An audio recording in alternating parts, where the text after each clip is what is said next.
ایک عورت کسی بادشاہ کے محل میں کام کرتی تھی۔ ایک دفعہ ایسا ہوا کہ وہ بیمار ہو گئی اور محل میں نہ جا سکی۔ اس کا ایک جوان بیٹا تھا۔ اس نے اپنے بیٹے سے کہا کہ میں بیمار ہوں تو کچھ دنوں کے لیے تو جا اور محل میں صفائی کر، کہیں بادشاہ ہم سے ناراض نہ ہو جائے۔ ماں کی بات مان کر بیٹا محل میں چلا گیا۔ اتفاق سے وہ لڑکا وہاں صفائی کر رہا تھا کہ اچانک بادشاہ کی بیٹی ادھر سے گزری۔ اس جوان کی نظر جب حسین و جمیل شہزادی پہ پڑی تو اس کا دل بے اختیار تڑپ گیا اور شہزادی کے عشق میں مبتلا ہو گیا۔ شام کو گھر واپس آیا مگر دل کو قرار نہ ملا۔ رات جاگ کر صبح کے انتظار میں گزاری۔ دوسرے دن جب محل میں گیا تو جستجو میں تھا کہ کسی طرح محبوب کی زیارت ہو جائے، مگر وہ اسے کہیں نظر نہ آئی۔ اسی طرح 4 دن گزر گئے۔ ادھر اس کی ماں کی صحت ٹھیک ہو گئی تو اس نے کہا کہ بیٹا میں اب ٹھیک ہوں، آج کے بعد تم بادشاہ کے محل میں نہ جانا۔ عشق کی جو چوٹ اسے لگی تھی اسے ایک پل قرار نہ آنے دیتی۔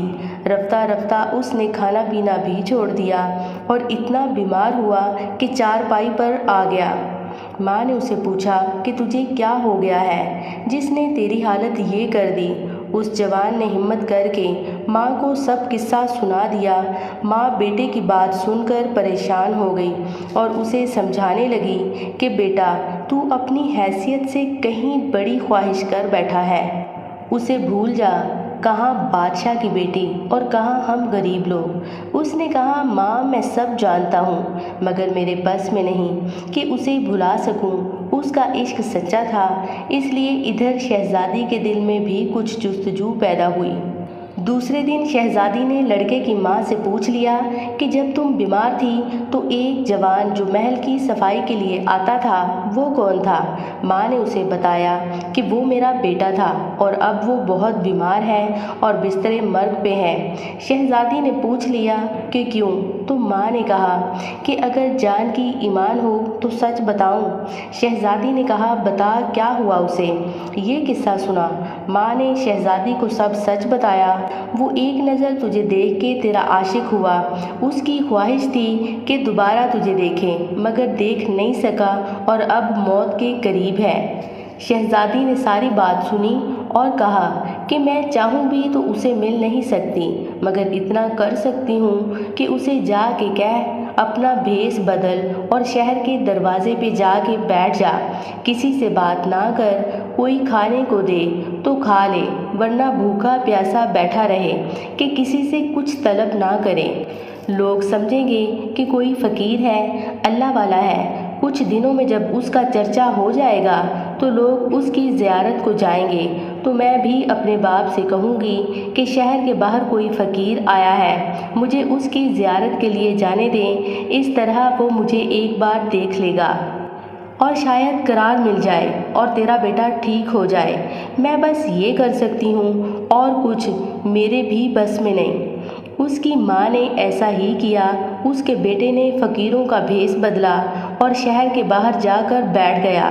چند دنوں میں شہر میں چرچا ہو گیا کہ کوئی اللہ کا بندہ شہر سے باہر آیا بیٹھا ہے۔ لوگ اس کی زیارت کو آنے لگے۔ جب محل تک خبر پہنچی تو شہزادی نے بھی باپ سے عرض کر دی کہ کوئی اللہ والا ہے، مجھے اس کی زیارت کو جانے کی اجازت دیں۔ بادشاہ نے یہ سن کر خوشی سے اجازت دے دی کہ کل صبح چلی جانا۔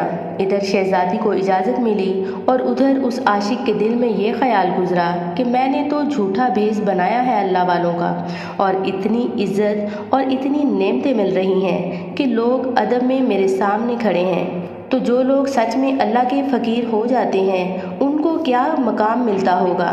بس اس نے یہ سوچا اور اس رات دل سے اللہ کی عبادت کی۔